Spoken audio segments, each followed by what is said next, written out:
సాయి భారతి కథామంజూషానికి స్వాగతం అండి. అందరికీ నమస్కారం.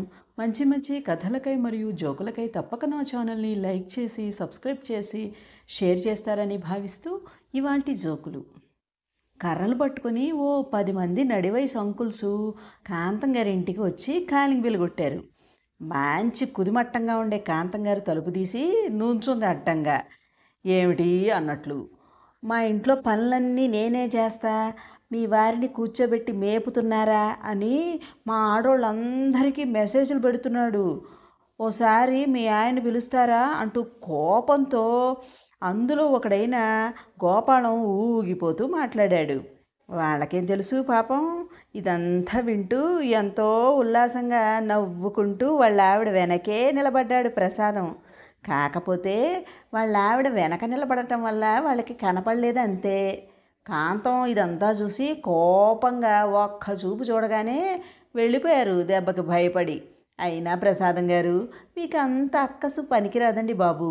తా చెడ్డ కోతి వనమల్లా చెరిచింది అన్న సామెత నిజం చేశారు సుమండి. ఈ మధ్య ఎందుకో గుండెదడగా ఉంటే డాక్టర్ దగ్గరికి వెళ్ళాడు రమేషు.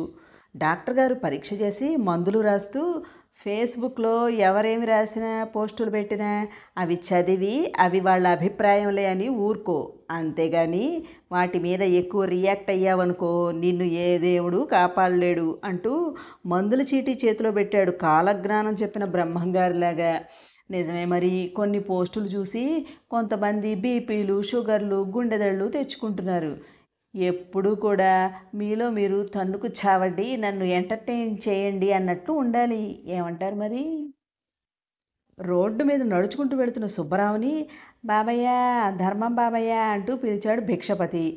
ఏ గుణానున్నాడో మన సుబ్బారావు గారు. టింగుమంటూ 10 రూపాయలు వేయగానే వెంటనే భిక్షపతి కూర్చున్న చోటు నుంచి టప్మని లేచి ఒక్క సెల్ఫీ అంటూ దగ్గరకు లాక్కొని సాయం చేసిన వాళ్ళని మర్చిపోతే పాపం సార్ అంటూ క్లిక్కుమనిపించి ఎఫ్బీలో అప్లోడ్ చేశాడు.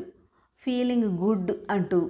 అంతే, మన సుబ్బారావు గారికి కళ్ళు తిరిగినంత పని అయింది. వారిని ఎంత అప్డేట్గా ఉన్నాడు వీడు భిక్షపతి అని అనుకున్నాడు. పరంధామయ్య గారు కొడుకుని మనవల్ని చూద్దామని అమెరికా వెళ్ళాడు.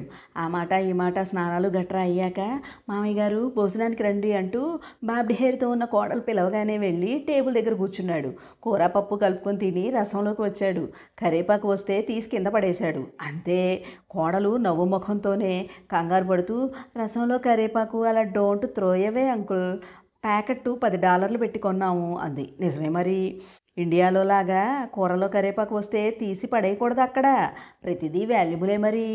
ఇలాంటప్పుడే నాకు కొన్ని సందర్భాలు గుర్తొస్తాయండి బాబు. ఇండియాలో ఇటు పుల్ల తీసి అటు పెట్టిన మగ మహారాజులు రోజు బరబరా అంట్లు తోమేస్తారు అక్కడ. ఇండియాలో పని మనుషులు పెట్టుకుని చేయించుకునే గడుసరి అత్తగారులు యుఎస్ వెళ్ళాక సర్వెంట్ అవతారం ఎత్తాల్సిందే. నడువంచని గడుసు పెళ్ళమైనా సరే నాటకాలు మానాల్సిందే. దీన్ని బట్టి అర్థమైంది ఏమిటంటే బడాయిలు గప్పాలు ఫోజులు ఇట్లాంటివన్నీ అమెరికాలో తీసి కట్టేసి ఆడుతూ పాడుతూ పని చేస్తుంటే అంటూ పాటలు పెట్టుకొని పని చేయాల్సిందే. వెళతారా మరి అమెరికా?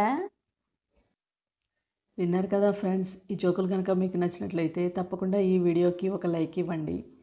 మరిన్ని మంచి జోకులతో మరో రోజు మీ ముందుంటాను. అంతదాకా సెలవు.